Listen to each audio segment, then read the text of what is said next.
En son Margit'i kesmiş, Elden Lord olma inancımı kazanmıştım. Artık Stormway Kalesi'ne girebilirdim. Stormway Kalesi'ne geldiğimde Gatekeeper Ghostak ile karşılaştım. Bana dedi ki kalenin ana girişinden girmeye hiç kalkışma. Anında duman ederler seni dedi. Şuradan arkadan dolanıver dedi. Dedim orası güvenli mi peki? Yo dedi. Tamam deyip adamı dinledim ve kalenin ana girişinden değil de etrafından dolanmaya karar verdim. Burada girişte normalde kestiğim adamlardan farklı tipler karşıladı beni. Bunları keserken hiç zorlanmadım. Ulan ben marketi kestim siz kim oluyorsunuz da önüme çıkıyorsunuz falan dedim keserken. Burada ilerlerken easy easy diye ilerliyordum. Sonrasında beni bir tuzağa düşürdüler. Fakat ben ölmek nedir bilmem. Dirilir dirilir tekrar dayanırım kapıya.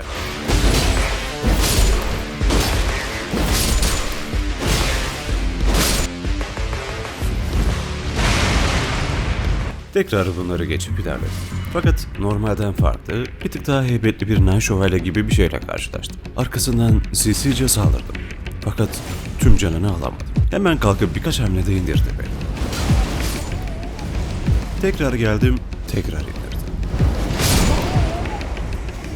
Bir de buna gelirken şurada saklanan bir adam var. Karanlığın içinden çıkıp bana kritik bir vuruş yapıyor. Buna birkaç defa öldüm. Şövalye'ye de birkaç defa öldükten sonra bir şekilde bunları öldürebildim. Bunların üstesinden gelip yeni bir Grace noktasına geldim. Grace'e oturunca Melina geldi yanıma. Elini ver bak ne yapacağım dedi. Dedim bak hiç manikür havamda değilim. Ya saçmalama sen ver dedi. Elimi tuttuktan sonra beni Round Table diye bir yere ışınladı. Burası Tarnish'ların toplandığı yermiş. Burada tutsak tutulan bir demirciyle tanıştım. Bir işin olursa getir bana ben senin işlerini hallederim dedi. Dedim eyvallah. Sonrasında Curran diye bir adamla tanıştım. Din adamıymış kendisi. Two Fingers tarafından bize verilen büyüleri sana öğretebilirim dedi. Bizim bu Round Table'dan biri Elden Lord falan olmak isterse ona öğüt veririm falan dedi. Sonra bana Grace'lerin rehberliğini görüyor musun diye sordu. Dedim görüyorum. Oo çok iyi dedi. Çoğu Tarnish bugünlerde kör. Bir şey gördükleri yok sen özel bir türsün dedi. İstersen sana bir iki büyü öğreteyim lazım olur dedi. Bir huzur, bereket duası falan var mıdır hocam dedim. İyice tadımız tuzumuz kaçtı. Baksana bu manika neler yapmış böyle. Şimdi işin yoksa Elden Ring'in parçalarını topla tekrardan.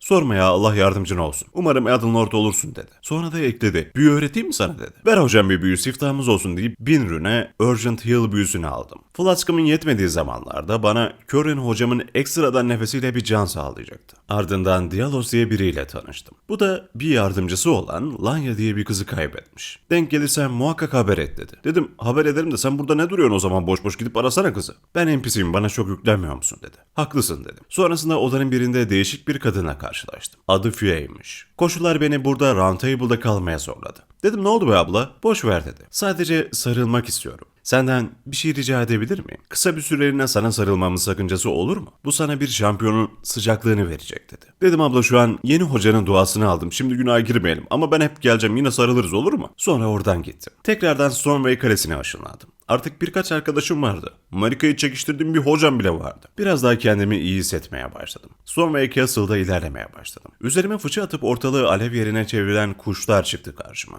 Bunlara birkaç defa öldüm. Havada oldukları için kılıcımla vuramıyorum. Biraz aşağıya gelmeleri lazım. Oyundaki en nefret ettiğim düşman tipi. Bir de çok damage vuruyorlar. Kaçayım derken kaç kere düştüm. Burada uzun süre cebelleştim. Kuşları kes ardından çatıdan tırman sonra aşağıya in bu iki tane dallamayı kes ileride birkaç düşman daha geç sonra şu yemek salonundaki şövalyeye öl. Tekrardan kuşları kes çatılardan geç aşağıya in iki adamı kes sonra tekrar öl tekrar baştan. Tekrar baştan tekrar baştan. Uzunca bir süre Grace aradım. Öldüğümde daha ilerideki bir Grace'de doğayım diye. Çünkü ilerlemem sürekli başa sarıyor. Topladığım ürünler de gidiyordu. Biraz daha ilerlediğimde şu boss'un oradan var olan Grace'ime bir kısa yol açabildim. En azından tüm o yolu çekmek zorunda kalmayacaktım. Bu boss'u burada kesmeyi denedim ama pek beceremedim. Her yerinde bir kol bir şey var. Neyi nereden vuruyor anlayamıyorum. Hareket paternini okuyamadım.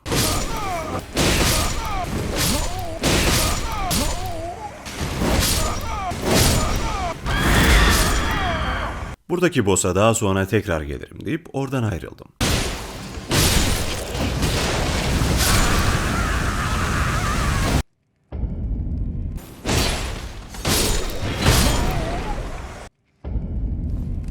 Yol boyunca düşmanlardan kaça kaça ilerledim. Merdivenlerden indim. Sonunda bir Grace'e varabildim. Oh dedim ya. Grace'e varınca bir rahatlama geldi. Ama sonra bir şeylerin ters olduğunu anladım. Kalenin girişine gelmiştim ben. Yani başladığım yere. Tamamen yanlış gelmiştim. Burada bir süre oyalandım. Acaba bir girişten mi gireceğim, ne yapacağım diye kafam karıştı. Bir önceki Grace'den uyanıp tekrardan farklı bir yol izleyip kalenin içerisine doğru ilerledim. Kapıda boss olduğunu gösteren yaldızlı işareti görünce doğru yere geldiğimi anladım. Hemen yanına da Grace koymuşlar sağ olsunlar. Bir ne var ne yok diye içeri girdim. Baktım adamın biri ölü bir ejderha ile konuşuyor. Sonra bana dönüp aşağılık tanrısı seni. Lordçuluk mu oynuyorsun? Sana emrediyorum. Önümde diz çök dedi. Bu böyle deyince zoruma gitti tabi. Sonra ben altın olan her şeyin lorduyum dedi bana. Başladık savaşmaya. Hiçbir şey savunamadım. Tek daldım. Dedim gel lan bakalım neler yapabiliyorsun. Geldi. Çok güzel de yaptı. Birkaç darbede öldürdü beni.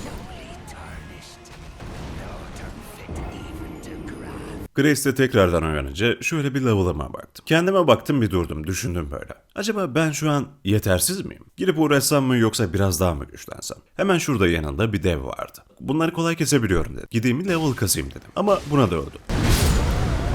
Şöyle bir gerilmeye başladım tekrardan. Kendimi yeniden güçsüz hissetmeye başladım. Ama pes etmek yok. O tahta oturacağım ve Elden Lord olacağım. Tekrar dirildiğimde az ileride bir Golden Seed buldum. Hemen bunu aldım flask'lığımı artırmak için. Deve giriştim tekrardan. Bu sefer Godric Soldier'larımı çağırdım summon olarak. Kurtlardan biraz daha fazla dayanabiliyordu bunlar. Sağ olsunlar birlikte çok zorlanmadan kesebildik buradaki devi. Burada bir süre kastıktan sonra Round Table'daki Demirci abiye geldim. Kılıcımı artı 4 seviyesine çıkardım. Tekrar gelip level kastım. Godric'e ilk geldiğimde 24 level'dım. 26 level olduğumda tekrar denedim. Kurtları summonlayıp denedim. Askerleri summonlayıp denedim. Öldüm. Her defasında öldüm.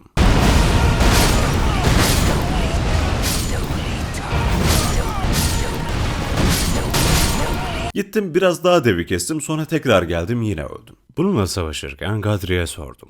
Abi dedim senin neden her yerinde kollar bir şeyler var? Hani fiziksel görünümüne dalga falan geçmem asla, yanlış anlama. Sadece meraktan soruyorum. Senin olayın ne? Seninki cesaret mi yoksa cehalet mi dedi. Yok vallahi meraktan soruyorum dedim. Grafted lakabını böyle ağaca aşı yapılmış gibi falan düşündüm ben. Kollarım bacaklarım var ya hani.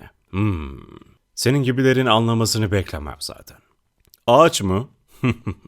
Ben bedenime ilahi mirasları aşılayarak kutsal bir bütünlük yarattım. Ben Stormveil'in lorduyum. Altın soydan geliyorum. Atalarımın gücünü damarlarımda değil, derimde taşıyorum. Güç benim için bir miras değil, bir koleksiyon. Ejderlerin dişinden, kahramanların kemiklerinden doğmuş bir soyum ben. Kollarım, bacaklarım, sesim hepsi büyüklerin mirasıdır. Her uzvum bir feryattır. Her eklemim bir zafer anıtı. Senin gibi kaç tane geldi biliyor musun? Hepsi bir hayal uğruna yürüdü. Ve ben hepsinden bir parça aldım. Ben sana bir parça bırakmaya gelmedim dedim ve savaşmaya devam ettik. Uzunca bir uğraş sonucunda canını yarıya getirdim. Fakat canını yarıya getirince bir şey oldu. Kolunu kesiverdi manyak.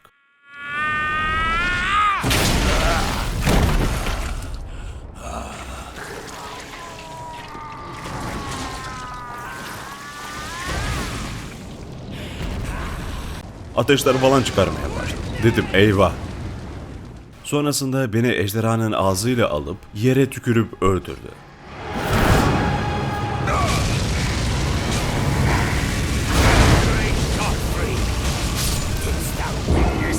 Ama hocam böyle her pozisyonda da ölmek insanın onuruna dokunuyor. Tekrar girmeye devam ettim. İlk fazın hareket paternini öğrenmeye başlamıştım. Elindeki baltayı yere sokarsa bir darbe vuruyor. Birkaç saniye sonra tekrar yukarı çektiğinde ikinciye bir daha vuruyor. Burada doğru zamanlamayla yuvarlanabilirsem hasar almıyordu. Ya da yuvarlanıp zıpladığında yine doğru zamanlamayla yuvarlanırsam hasar almıyor ve ona vurma şansım oluyordu. İlk faza baya alışmıştım. Ama ikinci fazı tam olarak kafamda oturtamadım. Öldüm ve öldüm.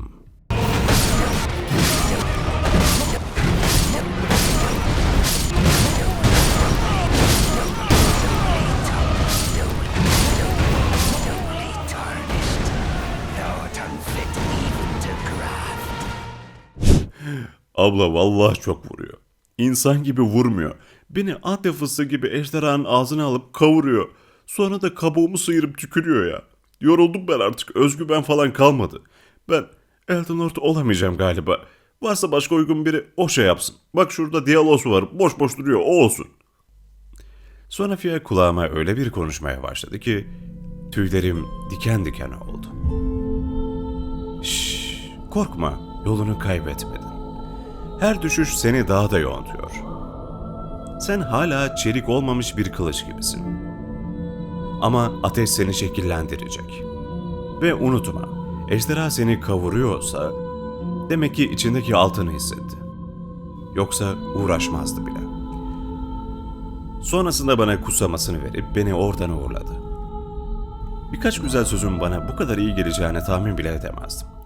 Tekrardan kendimi toparladım ve kendimi geliştirmeye başladım. En baştaki devlere gittim. Burada bir süre kasıldım. Devleri ve yanındaki yaverlerini kestim. Hem güzel ürün geliyor hem orada loot düşüyordu. Çok karlı bir yerdi benim için. Swing those hips around. Can't stop, roll back down. My ladies, short, tall, thin or wide. Always down and ready to Burada bunları keserken aklıma bir şey geldi. Ya ben böyle çok kuru kuru savaşıyorum sanki. Bir büyü, bir şey, alevler, kıvılcımlar bir şey çıkarsam sanki bosslara karşı daha etkili olurum diye düşündüm. Ve bir keşfe çıktım. Gezerken Dragonburn Ruins diye bir yere geldim. Burada üstteki adamları ve köpekleri indirdim. Aşağıya doğru bir giriş buldum. Yanımda yardımcı askerleriyle birlikte indik. Sonra içeri doğru açılan bir kapı gördüm. Hemen kapıyı açtım. Orada bir sandık vardı. Belki savaşmamı etkileyecek bir şey çıkabilirdi içinden. Belki güzel bir silah, belki bir eşofor. Fakat bunların hiçbiri değildi. Sandığı açtığımda tuzağa düşürülmüştüm. Benim level'ımın çok düşük kaldığı bambaşka bir yere ışınlamıştı beni. Değişik bir maden gibi. Tamamen yerin altında mavimsi taşlardan oluşan bir yerdi. Ve ben burada çok zayıftım. Şu uzun sıska ok atan mızrakla vuran yaratıklar beni burada epey zorladı. Ve işin kötüsü buradan başka bir yere de ışınlanamıyordum.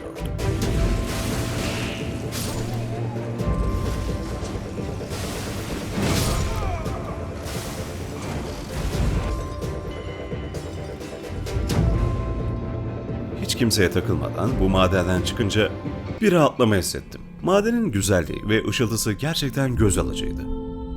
Ama korkutucu bir ışıltıydı bu.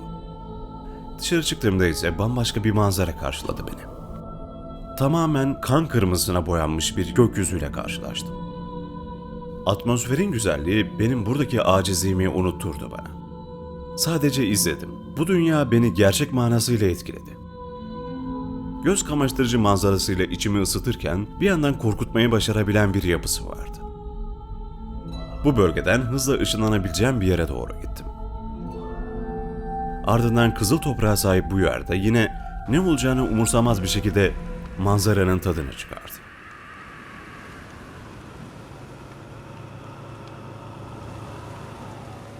Burada ilerleyip bir kalenin kenarında istediğim işi yapacak bir eşoför aldım. Flaming Strike. Bu ateş hasarı veren bir eşoför'dü. Kullanmak için sabırsızlanıyordum ama bu bölgede denemek için oldukça zayıftım. Nerede deneyecektim? Tabii ki buradaki devin üstünde. Şöyle ateşimi attım.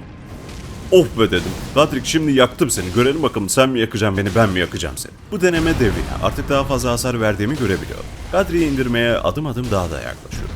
Burada hem pratik yapıp hem biraz daha level kastıktan sonra tekrar Godric'in yanına girdim. Summon'larını çıkardım. Ateşimi hazırladım.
Ama yine öldüm. Biraz daha iyiydim öncesine göre ama tereddüt de etmiyor değilim. Fakat artık ne level atlayacağım ne başka bir şey yapacağım. Sadece daha iyi savaşacağım. Git gut yani. Bu Godric denen boss'u keseceğim.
Son anda elim ayağım titremeye başlamıştı. Az bir canı kalmıştı. Samınlardan biri de hayatta kalmayı başardığı için arkadan var gücümle sıvadım.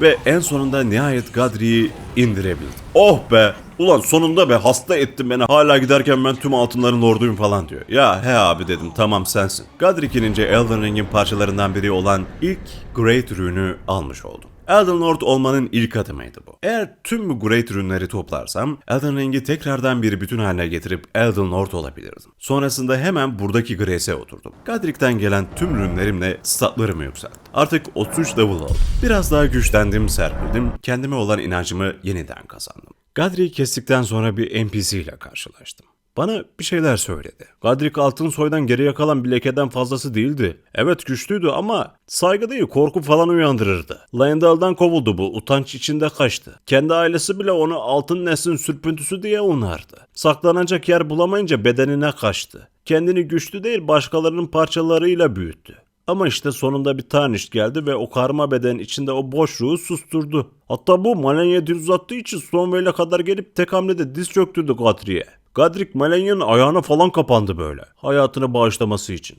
Oha dedim, neler olmuş? Godric başkentten mi kovulmuş? Altın soyun arta kalanları mıymış? Hemen bunu hocaya söylemem lazım dedim. Hocam duydun mu? Godric başkentten kovulmuş. Bunu kimse bir tarafına takmıyormuş. Altın soydan da gelmiyormuş bu. Yani geliyormuş da çok az geliyormuş. Çok tadının dılısıymış. Ben buna hararetli anlatırken hoca, neyse şimdi ölünün arkasından konuşmayalım, günah dedi. İlerleyip kaleden çıktıktan sonra önüme koca bir dünya açıldı. Daha beni epey bir şeyin bu koca dünyada beklediğini fark ettim. Şöyle baktıkça acaba nerelerde nasıl öleceğim diye bir iç geçirdim. Fakat Menina'ya verdiğim sözü tutacak, hem Elden Lord olacak hem de onu Erdtree'ye götürecekti.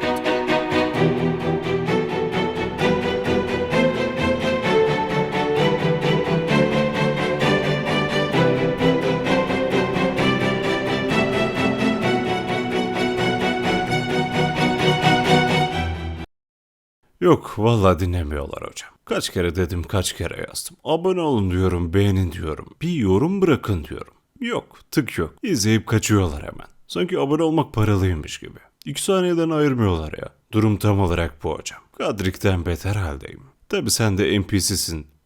Diyecek pek bir şeyin yok. Sana verilen görevi yapıyorsun. Haklısın hocam, sen de haklısın.